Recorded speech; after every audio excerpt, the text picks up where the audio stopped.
بسم اللہ الرحمن الرحیم۔ میرے پیارے پیارے اسلامک بھائیوں، یہ واقعہ امام شافعی رحمۃ اللہ علیہ یا کسی اور فقیہ کے دور کا ہے کہ اس وقت کا بادشاہ اپنی بیوی کے ساتھ تخلیہ میں تھا۔ اس کی بیوی کسی وجہ سے اس سے ناراض تھی۔ بادشاہ چاہتا تھا کہ محبت و پیار میں وقت گزارے، لیکن بیوی جلی بیٹھی تھی اور چاہتی تھی کہ اس کی شکل ایک آنکھ بھی نہ دیکھوں۔ ادھر سے اصرار ہوتا تھا تو ادھر سے انکار ہوتا تھا۔ جب بہت دیر گزر گئی تو بادشاہ نے محبت میں کچھ اور بات کر دی۔ جب بادشاہ نے بات کر دی تو بیوی نے کہا، جہنمی دفع ہو یہاں سے۔ جب بیوی نے اتنی بڑی بات کہہ دی تو بادشاہ کو بھی غصہ آ گیا۔ چنانچہ بادشاہ کہنے لگا، اچھا اگر میں جہنمی ہوں تو تجھے بھی 3 طلاق۔ اب بادشاہ نے تو یہ بات کہہ دی، مگر وہ دونوں پوری رات متفکر رہے کہ شاید طلاق ہوئی بھی ہے یا نہیں۔ خیر صبح اٹھے تو ان کے دماغ ٹھنڈے ہو چکے تھے، چنانچہ فتویٰ لینے کے لیے متفکر ہو گئے۔ کسی مقامی عالم کے پاس پہنچے اور ان کو پوری صورتحال بتائی اور کہا کہ بتائیں کہ طلاق ہوئی بھی ہے یا نہیں، کیونکہ مشروط تھی۔ عالم نے کہا، میں اس کا فتویٰ نہیں دے سکتا کیونکہ میں نہیں جانتا کہ تم جہنمی ہو یا نہیں۔ اس کے بعد کئی اور علماء سے پوچھا گیا، مگر ان سب نے کہا کہ ہم اس کا فتویٰ نہیں دے سکتے کیونکہ یہ بات مشروط ہے۔ بادشاہ چاہتا تھا کہ اس قدر خوبصورت اور اچھی بیوی مجھ سے جدا نہ ہو، مگر مسئلہ کا پتہ نہیں چل رہا تھا کہ اب حلال بھی ہے یا نہیں۔ چنانچہ بڑا مسئلہ بنا، بلکہ بادشاہ کا مسئلہ تو اور زیادہ پھیلتا ہے۔ بالآخر ایک فقیہ کو بلایا گیا اور ان سے عرض کیا گیا کہ آپ بتائیے یہ بیوی حلال ہے یا نہیں۔ ان فقیہ نے فرمایا کہ میں جواب تو دوں گا، مگر اس کے لیے مجھے بادشاہ سے تنہائی میں کچھ پوچھنا پڑے گا۔ بادشاہ نے جواب دیا، ٹھیک ہے پوچھیے۔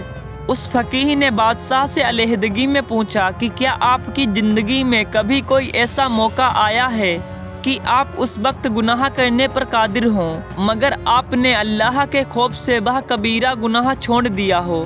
بادشاہ سوچنے لگا اور کچھ دیر بعد اس نے کہا، ہاں ایک مرتبہ ایسا واقعہ پیش آیا تھا۔ فقیہ نے پوچھا، وہ کیسے؟ بادشاہ کہنے لگا، ایک مرتبہ جب میں آرام کے لیے دوپہر کے وقت اپنے کمرے میں گیا تو میں نے دیکھا کہ محل میں کام کرنے والی لڑکیوں میں سے ایک بہت ہی خوبصورت لڑکی میرے کمرے میں کچھ چیز سنوار رہی ہے۔ جب میں کمرے میں داخل ہوا تو میں نے اس لڑکی کو کمرے میں اکیلے پایا۔ اس کے حسن و جمال کو دیکھ کر میرا خیال برائی کی طرف چلا گیا، چنانچہ میں نے دروازے کی کنڈی لگا دی اور اس کی طرف آگے بڑھا۔ وہ لڑکی ایک نیک عفیفہ اور پاک دامن تھی۔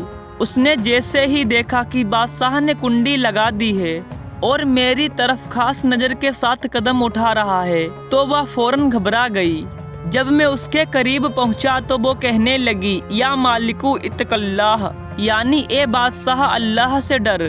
جب اس نے یہ الفاظ کہے تو اللہ کا نام سن کر میرے رونگٹے کھڑے ہو گئے اور اللہ کا جلال میرے اوپر غالب آ گیا۔ چنانچہ میں نے اس لڑکی سے کہا، اچھا چلی جا۔ میں نے دروازہ کھولا اور اسے کمرے سے بھیج دیا۔ اگر میں گناہ کرنا چاہتا تو اس وقت اس لڑکی سے گناہ کر سکتا تھا، مجھے کوئی پوچھنے والا نہیں تھا، مگر اللہ کے جلال و عظمت اور خوف کی وجہ سے میں نے اس لڑکی کو بھیج دیا اور گناہ سے باز آیا۔ اس فقیہ نے فرمایا کہ اگر تیرے ساتھ یہ واقعہ پیش آیا تھا تو میں فتویٰ دیتا ہوں کہ تو جنتی ہے اور تیری طلاق واقع نہیں ہوئی ہے۔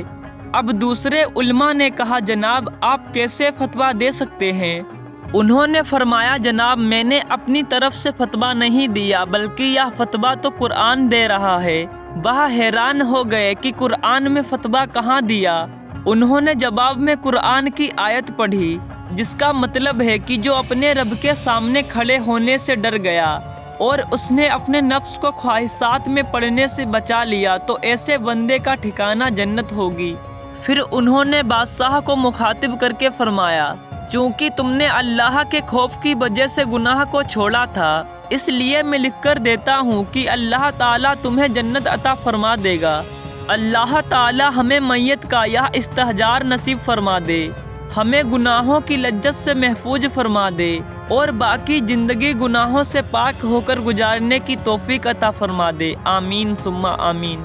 تو دیکھا میرے پیارے اسلامک بھائیوں، اللہ کے خوف سے گناہوں سے بچنے کا نتیجہ، بادشاہ صرف ایک بار اللہ کے خوف سے گناہوں سے باز آیا، جس کے بدلے اس کو جنت عطا ہو گئی۔